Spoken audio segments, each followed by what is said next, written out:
Hello, everyone. My name's Arrun. I was actually diagnosed with Asperger's syndrome when I was very young and had quite a bit of support going through school. Uh, but I left sixth form with one A level and was not in a good place mentally and emotionally. I was resigned to not really doing anything. I was very depressed, didn't feel like I could cope in the world of work, and had very little sense of direction in life. Since leaving school, I've worked Saturdays as a stable hand.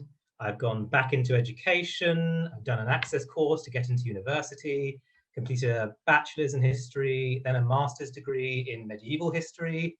I trained to teach English as a foreign language. I volunteered at a local museum. Uh, I've taught English while living in Japan. And as Karen said, I'm currently studying for my PhD as a part of a collaborative project between the University of East Anglia and the British Museum. And I can say over that time, almost everything about how I have perceived myself and how I looked at the world of work and what I wanted in what we might call a career has changed a lot.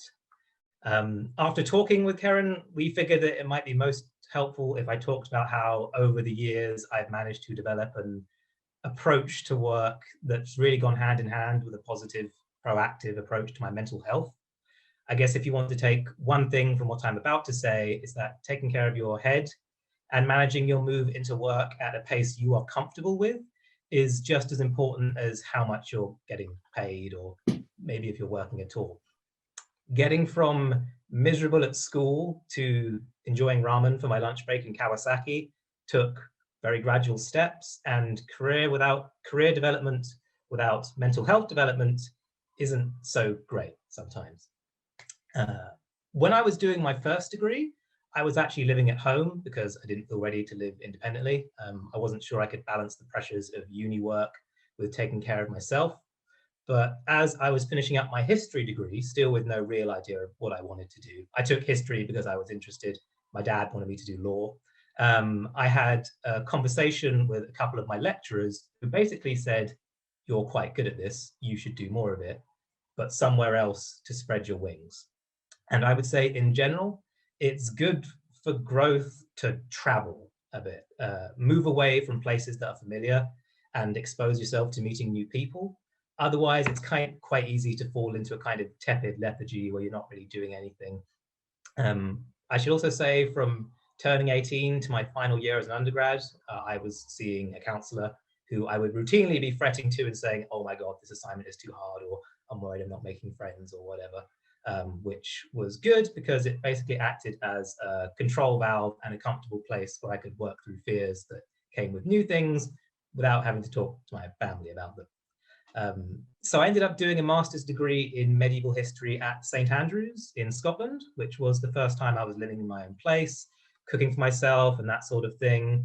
It's where I learned to budget for food and washing, and also I learned to socialize a bit more naturally and make friends because I was not so distracted with the history work. I knew I could do history, so it was the living alone bit that was the big challenge. At St Andrews, I had a really good time. It helped me to grow as a person. Didn't need to see my counselor anymore, made some really good friends. But when I graduated, there wasn't a job for me at the end of it. The year I graduated, I basically went home to Kent and sat on my own thinking about what I could do next, because I wanted to be an academic, but, and this is something we can maybe talk about more later, history lecturer is quite a competitive field. A lot of people do PhDs. It's very expensive, and your job prospects at the end of it are not superb. I was not able to get into a PhD project immediately after graduating, and that really bummed me out. But what I started to realize through conversations with my friends and my family and my counselor was that even if I couldn't do a PhD, there were things I had done at university which I enjoyed and knew I could do elsewhere. Spending time at uni, I realized I enjoyed teaching. I liked living outside of England. I knew how to study languages. I liked doing research, and I wanted to spend my time doing something that I felt was constructive. I didn't want to just sit on my ass and get depressed again. And that was a time when I really started thinking about other jobs. I tried applying to the civil service fast stream and got turned down. And then through talking with other people, I came to the idea of teaching English. And I basically looked at it as, well, it's not exactly what I want to do, but there are parts of it I would enjoy. I'm interested in Japanese history and culture. I like teaching. I like the thought of having my own money. Sorry to be crass about that, but maybe, so I thought maybe teaching English is a thing I could do. And I did not just run off to the first company that would hire me, because you do not need a TEFL teach English as a foreign language qualification to teach English. Many countries will take you as long as you have a degree. But I wanted to take the TEFL course because it would widen my array of choices and get me familiar with teaching in a way that meant I wouldn't just get thrown in at the deep end on my first day of work. Doing the TEFL qualification also gave me the opportunity to learn from more experienced teachers and appreciate some of the potential pitfalls of working in the sector. And it let me move in a different kind of circle. Because, you know, when I was at uni, almost everyone was sort of a 20-something or a lecturer. The kind of people doing TEFL had very often done other jobs and had other experiences that they could draw on and I could ask questions about. After finishing TEFL training, I ended up working for a company called Nova, which is a Japanese conversational English school, and they teach anyone from ages like 3 to 103. And this was my first full-time paid job. The interview process was fairly simple. They advertised they were looking for teachers on TEFL.org's website, and I sent an email to them saying, to whom it may concern, my name is Arrun. I have seen your advertisement for teachers. I have attached a copy of my CV. Please let me know if you feel I would be suitable. They got back to me. There was an online interview where I was asked some basic questions about managing a classroom and a few other things, and I got the job, so hurrah. That was the winter of 2019, and I got the offer and ended up heading out to Japan at the end of February 2020. Working at Nova, it's a company with a bit of a reputation, but I actually had a really good time. I was working 5 days a week, typically 9 to 5, though one day a week I was working from noon until 10. And I was teaching 8 classes a day, and these classes were generally adults, minimum of 1 up to 5, or 8 kids.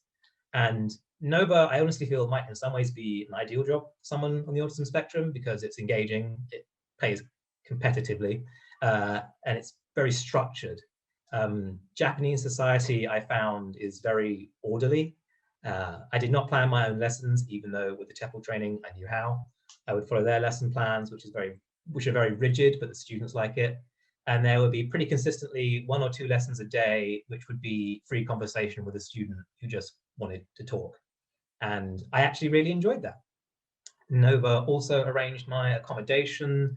They helped me with my visa. They helped me to find a doctor so I could stay on my medication. Excuse me. Something I think is useful to know is that when you're working for a company like this, yes, you should be professional and apply yourself, but they do also try to help you. The teachers are all managed by someone who is a native English speaker, and they are the people who have been with the company a long time. And they know the answers to any practical questions you have, and they expect you to ask those questions. So don't feel that your command of the subject has to be perfect and you should just arrive at work on your first day and know everything. Nobody expects that to happen, certainly not when you've just finished university. One thing I will say about working perhaps outside of Europe is that the company may not have special provisions in place for people with autism. As part of my immigration process, I had to write down any disabilities or illnesses I had. And I wrote down depression, anxiety, Asperger's syndrome. So the company knew, but specifically in Japan, and I suspect other parts of Asia, the level of understanding and accommodation of people on the autism spectrum will not be what it is in the UK. So this is also why it's a good idea to develop your own strategies for managing your mental health and behavioral tics you might have.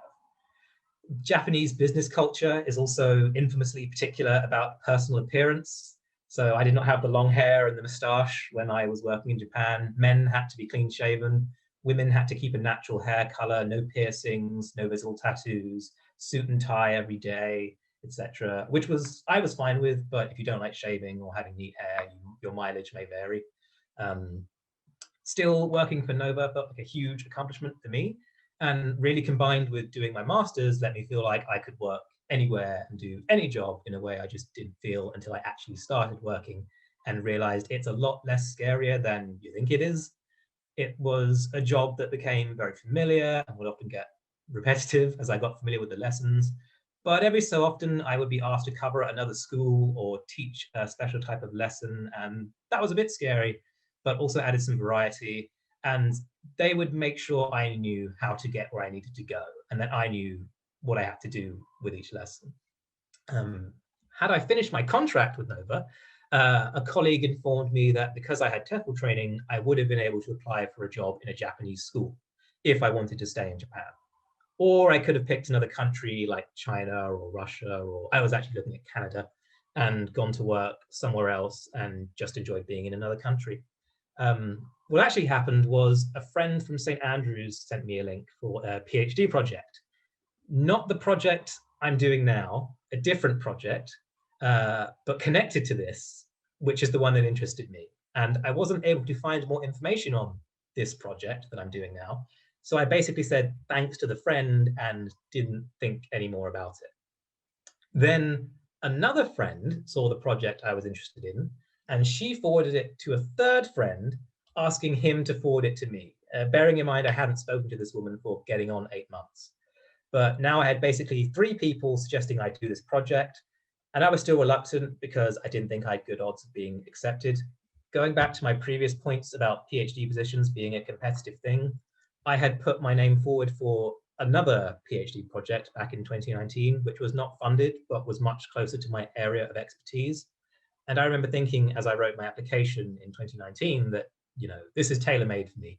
I've just written 15,000 words on this exact subject. If I'm not getting a PhD on the back of this, I'm probably not going to be accepted at all. And they didn't accept me. They said, we want someone with better grades.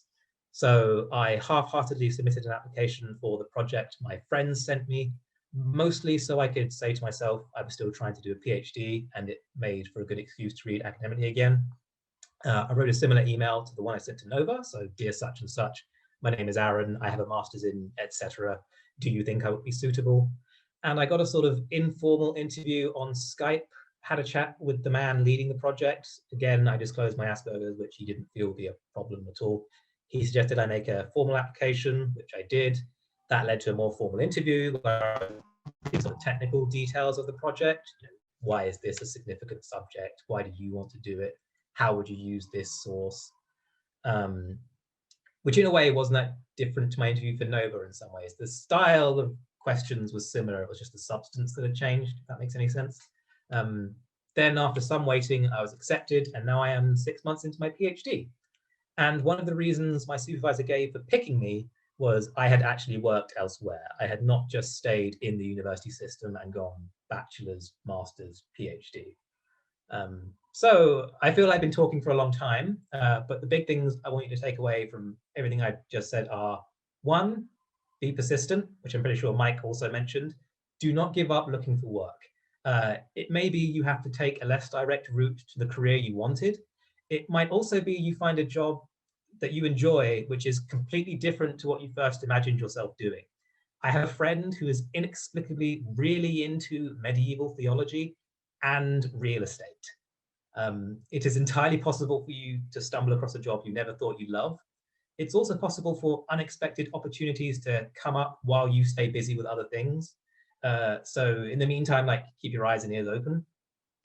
Number 2, try to be sociable and open to talking about what you want to do with your friends, your teachers, and the people who have the kind of jobs that you want, because those are the ones who will have advice on finding work. Take advantage of social events and things arranged by the university. Like if you're here, you're already kind of doing the right thing. Join societies, attend talks. Some people call this networking. I hate the word networking. I think it's basically corporate speak for something we should all do instinctively, which is be friendly, explore new ideas, talk about your interests, and show an interest in other people. That's networking, apparently. I prefer to think of it as making friends and being nice. Number 3, take care of your mental health. Develop strategies for managing anxiety if you have it. Keep your mood up. Try whatever works for you on that front. I take medication and have a lot of counseling. Still sometimes call my mum and say everything's a bit shit today. But some people find God or do yoga or take up art classes or go for walks. Do whatever works for you. Number 4, don't be scared. The world of work can seem very intimidating, like this big black pit, but actually the pit is about 4 feet deep. Companies do not expect new employees at entry-level positions to be masters of their craft, and they will train you. Nobody starts out an expert at their job. Everybody learns, everybody grows. Everyone at that company had a first day at work. Everyone had a first week. When I started at Nova, I told myself, if I can do 1 week, I'll be happy. And then when I'd done a week, I thought, if I can do 1 month, then even if I crack up and quit, I'll be satisfied for having done that month. I ended up spending half a year there and parting on really good terms. But my point is, you don't need to be afraid of work. And if you find change intimidating, it can be helpful to break it up into little steps. I went from living at home and studying to living by myself and studying to living by myself and training for TEFL to living by myself and teaching English in a foreign country. Approaching things through baby steps is absolutely a fine and sensible approach. On the other hand, you may well surprise yourself with what you can accomplish. In the words of Max Bialystock, there's a lot more to you than there is to you. Our instinct might be to sort of yearn for the safe and the comfortable, but there's a lot of satisfaction to be gained if you push yourself that little bit further. And my very last point, don't compare yourself to other people. People go through their life at their own pace. Some people rush on in one direction, others kind of meander peacefully in another. Some want to climb the career ladder, and others want to experience working in many different places.